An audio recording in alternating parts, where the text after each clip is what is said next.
Happy birthday to ya. Happy birthday to ya. Yo boy, it's your boy's 21st birthday. Welcome to my birthday party.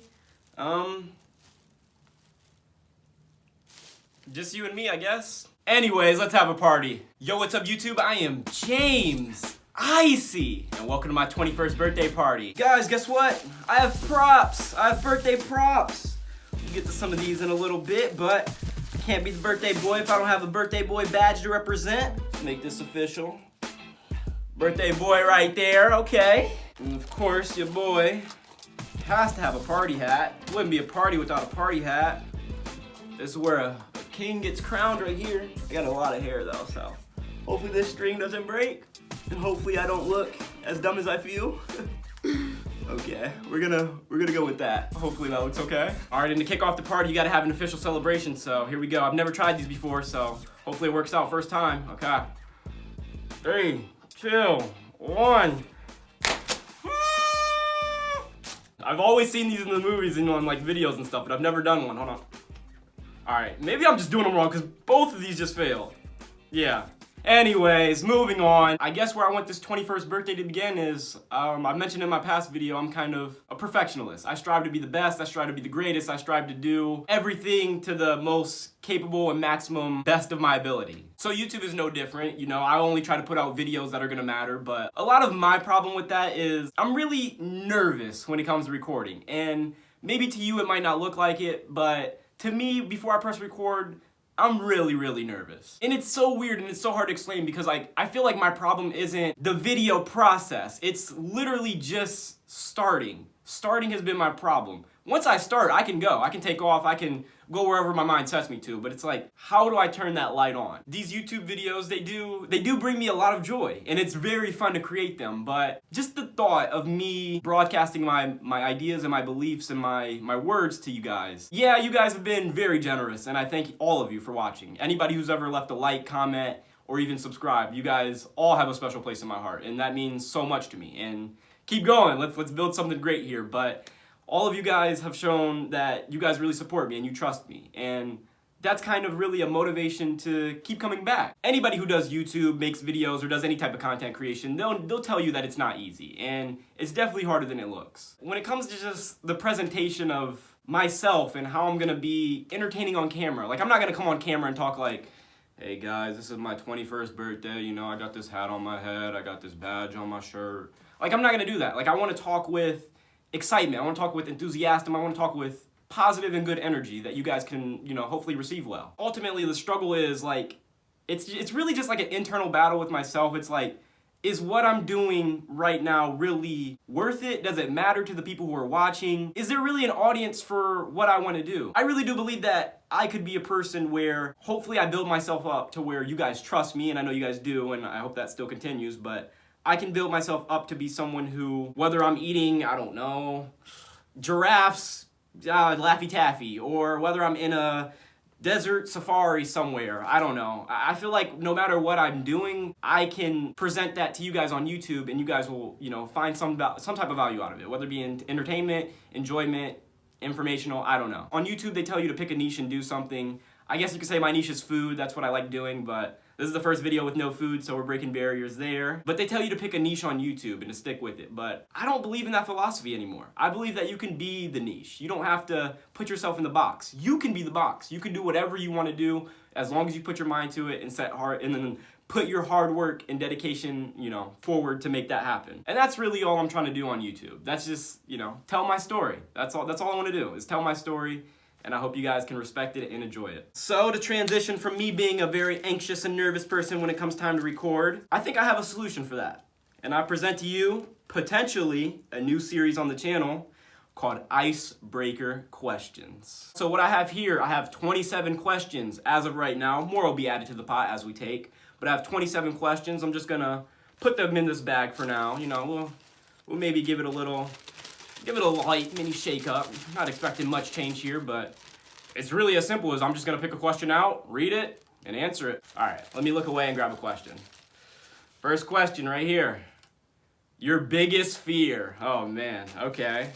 Biggest fear. As far as animals, like I don't like bugs, I don't like spiders, snakes, anything that's gonna be like aggressive towards me. I like lions and like tigers and all that, but like I don't want to be around them in the wild. There's like a video I've seen recently where like tigers will climb all the way to like tens, like I don't know, 30, 20, 50 maybe even like feet tall trees just to get like, you know, a hyena or whatever.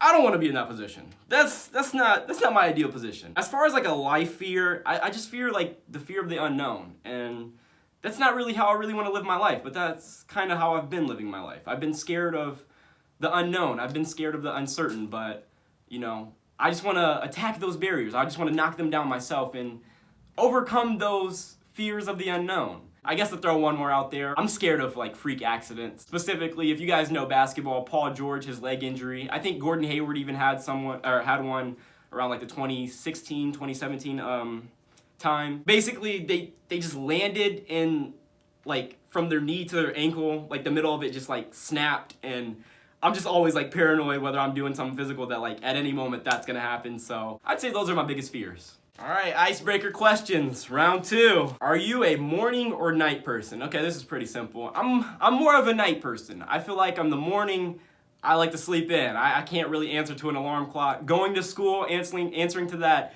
7 a.m., 8 a.m. alarm clock, that is dreadful. For work, it's not so bad because like I go get money, you know? I'm waking up to go get money, so that's different. When I was younger, I would do like all-nighters. You know, everybody's done an all-nighter. Stay up all night. You know what an all-nighter is. I don't need to explain. I think I've even went like 48 hours before, like staying up. I've maybe only done that once or twice, but I'm definitely a night person more than a morning person. All right, you know what? We're just gonna, that was pretty simple, so we're gonna go with 3. Why not?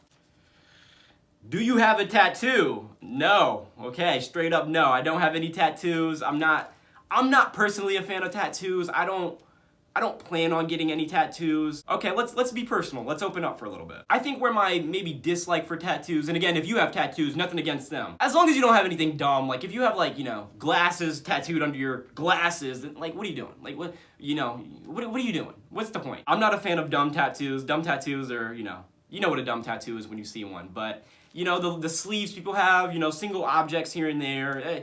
You know, it's just not for me, but if it's for you, all the power to you. I don't have any problems with it. I think where my dislike for tattoos comes from is like, when I was younger, I would get, you know, mosquito bites. And I would actually like scratch and like pick them and they would like leave scabs. So excuse me if I'm a little bit ashy, but I don't know if you guys can see them.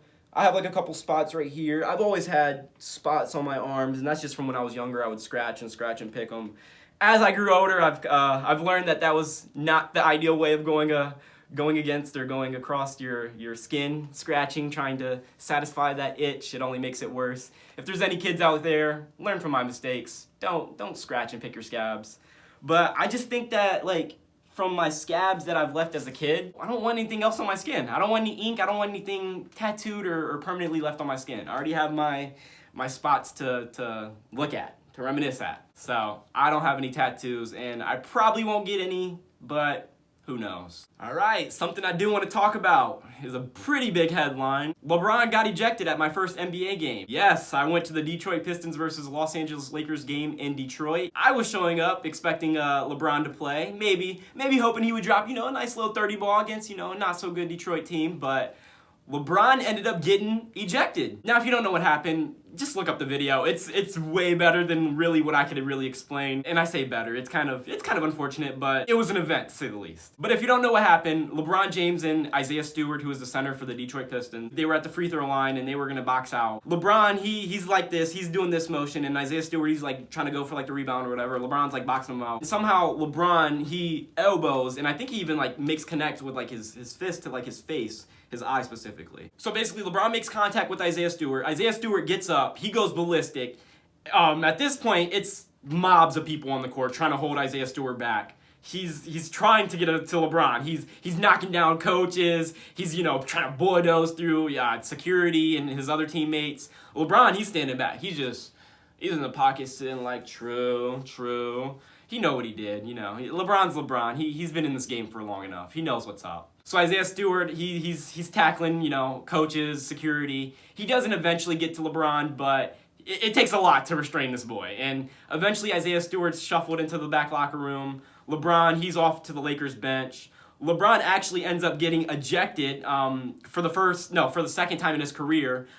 Again, when I went to the game, I was not prepared or expected to see LeBron get ejected. That's just not something that happens. Again, this is the second time he's ever been ejected. I went to see LeBron play, but for that moment of seeing the fight break out, I guess if you want to call it that, it's not a fight. It's more of just an altercation, an accidental, if you want to call it that, by LeBron, hit to Isaiah Stewart. I was not mad. I was not upset, especially with how the game played out. The Lakers, for, the most part of the game, what felt like, through the second quarter and third quarter, they were down by like 20, 15 or so. So it really felt like the Detroit Pistons were in control of this game. It felt like it was, the Pistons' game to win and the Lakers' game to lose at that point. But when LeBron goes down, something just clicked. Everybody just, united. Russell Westbrook, he came through. He stepped up big time. He had like a kind of but then from that point on, he took over. He was pushing the tempo. It seemed like the Pistons were controlling the game, but then once LeBron got ejected, Russell Westbrook, once he found himself,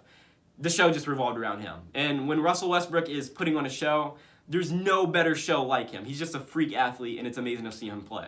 So after that LeBron ejection, the Lakers ended up coming back in the second half from that like 15 to 20 point deficit. It was just an amazing game. Like, if LeBron was going to get ejected, there was no better way I could write how I would want a game to go. You had hoopers on both the Pistons and the Lakers, Shout out to Anthony Davis. He's potentially one of the best power forwards to ever play. When he's making shots and playing defense, it's amazing to see. He's really talented at what he does. There's no reason these guys should be as good as basketball as they are. Like, if I was 1/20th as good as something as they are as good as basketball, I would be, the best at whatever it is I do. But Anthony Davis, he was playing defense. He had I think he ended up with almost having a 5x5. He had, I think 20 points. He had 10 plus rebounds. I think he had 6 assists. I think he had 4 steals and 5 blocks. So if he had one more steal, he's going to have a nice 5x5. Also, shout out to my boy Melo. That boy was splashing threes. He made about 5 threes. I think he finished with 15 or 17 points. But shout out to that boy Melo. Every time he hits a 3, it's lit. Nothing like it. And speaking of threes, shout out to that boy Dwight Howard. Oh my God, Dwight Howard. Who would have known? Not one, but we got blessed with 2 threes. He had one in the corner. That was nice little, well, I water. And then at the end of the first quarter, he had the little, at the top of the key on the left side, he just, buzzer beater, end of the first quarter, bang, splash right there. I was like, oh my God, Dwight Howard, what are we doing? What did you take before the game? You've never shot like this. We don't see this often, but it was amazing, and it was fun to see him make those threes. I think Dwight Howard making those threes, besides the actual tension in the air of the altercation, Dwight Howard making those threes are probably the single most highlight for me. I've never been more excited to see an unpredictable event happen, and you just don't see Dwight Howard shooting threes, so shout out to him. And again, shout out to the Lakers for pulling out the dub. It was an amazing show seeing them happen, but also I want to show some love to the Detroit Pistons, Shout out to Cade Cunningham. I was there in attendance to see his first triple-double. I think he had 13 points, 10 rebounds, 11 assists, something light, but just seeing him ISO and in control of the game, it was fun. It was very fun. That guy's got a bright future ahead of him. I'm excited to see, what he makes of his career. Hamidou Diallo, he's a former slam dunk contest winner with the Oklahoma City Thunder, 2 years ago, I want to say. He's just a hustle scrap player. I would say watching him is like watching me if I was in the NBA. He's running all up and down the court. He's doing the little plays. He's getting the second chance rebounds. He's getting the putback slams. He's coming down transition, and he's punching on them boys. So it was very fun to just see his energy on the court. It's very infectious. It makes me want to play basketball. Shout out to Frank Jackson, this guy. Maybe I'll put a picture on the screen, but I just want to shout him out because of his mustache. His mustache just looks very funny to me, but he was also a very solid rotational player on the court too. And also shout out to Jeremy Grant. Dude just makes playing basketball look easy. I mean, he hit threes. He was driving and attacking the rim. He was slamming.